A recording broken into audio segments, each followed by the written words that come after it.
Hello, Aries. This is going to be your weekly tarot and oracle forecast. If it's meant for you, it's meant for you. We're going to take a look at the energies for the upcoming week, break it down, and let you know how to navigate. This video is intended for all Aries sun, moon, rising, and Venus signs. If you want to check out your other astrological placements, please check out my other videos. So let's take some overall themes and messages for this week. And we have the Dragon's Duel. Oh, interesting. Inner conflict, morality, conscious choice. This is a number 23 card, which is 5 in numerology, which means big changes ahead. You have a decision to make. Whenever I say we have a decision, I ask, are you in the old? Are you in the new? So you might be in some inner conflict about how to handle something, right? Again, are we in old energy or in the new? So let's see what else we need to know. Inner child and healing.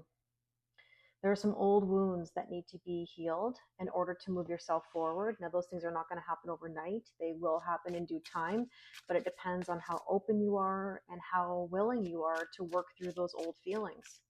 Now, there's the Sun card, which is a yes card. It's a beautiful card. Happiest card in the tarot deck, if this was tarot. It says, open your heart to the enormous growth ahead. This is always my point, a growth mindset, understanding that growth means embarking on new journeys, sparking new energy, being open to the possibilities, right? So let's take a look at the tarot and see what else we need to know. Now, interestingly enough, this week Venus is retrograde. Therefore, you're going to be reevaluating a lot of things, right? This could be your relationships. This could be finances. This could be, a lot about your self-worth. And so a lot of thought is going to be happening over the next few weeks. On top of that, and that's for another video, but there will be a Mercury retrograde. There will be a full moon lunar eclipse. We'll talk about that at a later time. But essentially right now, this Venus retrograde is going to be a bit of reevaluation. So currently we have the Knight of Cups. The inner conflict could be about love. Is your heart open? Are you open to the possibilities? Is it truly open? Now, let's see what else we need to know with the oracle cards. And we have Dynamite. Now, I've seen this card probably 3 times in the earth sign readings as well. This is all about taking action, letting go of the old stuff. It could even be breaking up from old energies that you're holding on to. How can new energy come in if you're holding on to the old? That's why I say, are you in the old or are you in the new? So the potential or the challenges for you, Aries, is the 3 of Swords. You have a broken heart and there's old wounds, and those wounds need healing, just like we saw in the oracle card at the beginning. Now, with that, we have, let's see, summer energy. Within the next 3 to 6 months, it's interesting where I live in this side of the world. I'm in Toronto, Canada. We're not at summer yet, obviously. But you know what? Within the next 3 to 6 months, we are. So this tells me that's a very transformative time for you. Let's take a look at what you need to focus on this week. And we have the 8 of Pentacles. You have work to do. Now, I always say we're here to work smart, not necessarily hard, because overdoing something can be too much. Less is more, but we've got to sort of hit the areas that need to be addressed, if that makes sense. Now, there you go. There's the yes, there's the confirmation. And look at the beautiful yellow flowers. So yellow is solar plexus. That's all about finding your personal power and your strength to move yourself forward. Now, let's take a look at the recent past and the 10 of Cups. You want happiness, right? You want that ultimate wish fulfillment. And so with that, we have the Cat. It's quite possible that you've been avoiding or sort of turning, away from love.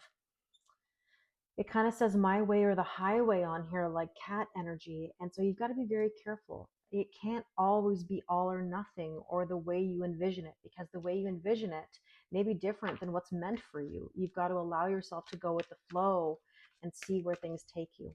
Okay. Now, your strength position here is the Page of Pentacles, studying and learning, which is lovely, learning lessons from all the experiences you've been through. And at that, you might even have some sort of recognition come in or even an offer. So let's see what else you need to know. And we have the Castle, see, recognition. So double message of recognition. Maybe you're recognizing something or somebody's recognizing something in you. This can be an award given to you at work, something that makes you feel like there's progress. Okay. Now, your near future, we have the Magician, manifestation. What are you trying to manifest? You've got to clearly communicate what you want, especially to yourself and to the universe, right? You've got to put out there your intentions and let go, let God, let the universe take the wheel, allow the flow to take place. And with that is the sap. Whenever I see this card, I think of sappy energy, like emotions. At the same time, this is about being resourceful, okay? Also, the essence of life and nourishment. You've got to feed your soul, feed your learning, your education in order to better your situation. Now, ooh, the card was very loud there. Suggested approach is the Ace of Cups. Ace of Cups is a brand new emotional beginning. Really, the suggestion is to fill your own cup.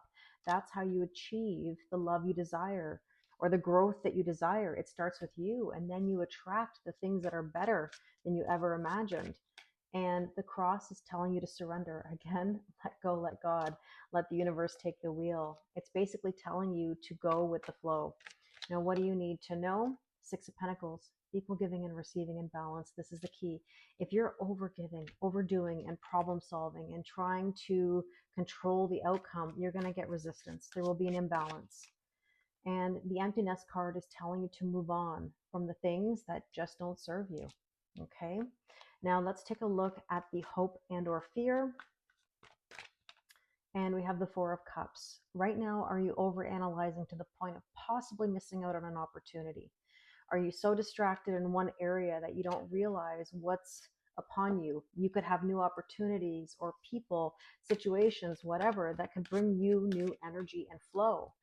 Speaking of flow, I've seen this roundabout card multiple times today in different readings. This is either saying you're going to go round and round and round, right? Expecting different results, or you're going to make new connections. The question is, which one is it? Do you want new connections? Do you want new beginnings? Or do you want to keep doing the same thing? Now, the probable outcome is the Empress, birthing a whole new cycle. This is Taurus energy. This is Libra. That's really beautiful energy. This is about leaning back into the divine feminine energy. That Venus energy could be connected, of course, to Venus retrograde, where you're going to reevaluate what you're birthing, what you're starting, what you're transforming. I mean, look at all these beautiful butterflies that are in this card, right? And the fruit on the tree. We talk about how the fruit doesn't harvest overnight, but it does in due time with patience and effort. Now, with that, we have within a few days. Okay, so maybe yoga might be significant to you or some deep meditation. But let me just take one more card. I feel the urge. You have all the tools. You have all the tools. The question is, are you ready to use them? Now, let's take a love card here just to get a last bit of guidance. And we have attraction. Okay. This is the thing. When you put out the good energy, you attract good things in return. So the question here is, are you attracting the right person at this point? If things are not jiving or they're not connecting, then you've got to pay attention to that, right? Because then you're attracting something that may not be right for you. So that means putting the effort into yourself. That's pouring into your own cup. And as you get better, they will get better and you will attract the love that you desire. I really hope this resonates with you. If you'd like to do a personal reading with me, the link is in the description box below. Thank you very much, and I wish you an amazing week.